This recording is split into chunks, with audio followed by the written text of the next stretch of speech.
রহমানির রহিম, আসসালামু আলাইকুম এভরিওয়ান। আজকে পুঁই শাক রান্না করব, কারণ সবজি মাছ মাংসের অনেক দাম বাড়তেছে। তো সেই জন্য ভাবলাম এখন থেকে সবজি রান্নাটা বেশি করি বাসায়। তো পুঁই শাকের রেসিপি করতে কি কি লাগবে চলেন দেখাই।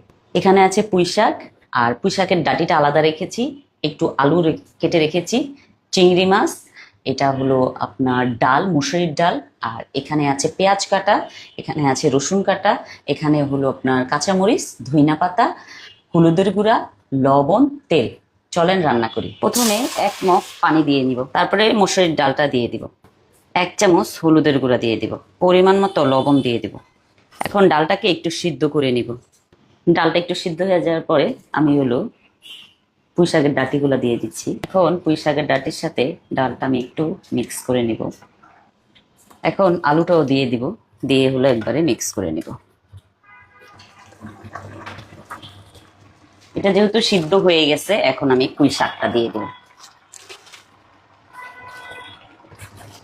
শাকটা একটু নাড়াচাড়া করে সুন্দর করে সিদ্ধ করে নিচ্ছি।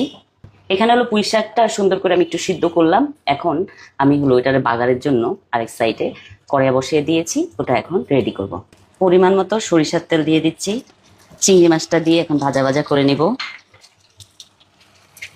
পরিমাণ মতো একটু হলুদের গুঁড়া দিয়ে সুন্দর করে নাড়াচাড়া করে নিচ্ছি। তারপরে দিয়ে দিচ্ছি রসুন কাটা, পেঁয়াজ কাটা,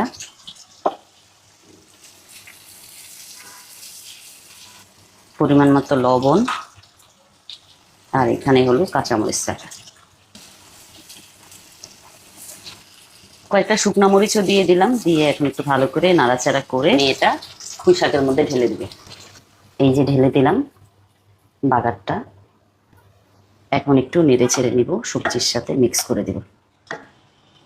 এই মজার শাকটা রান্না হয়ে গেছে। এখন আমি সার্ভ করব।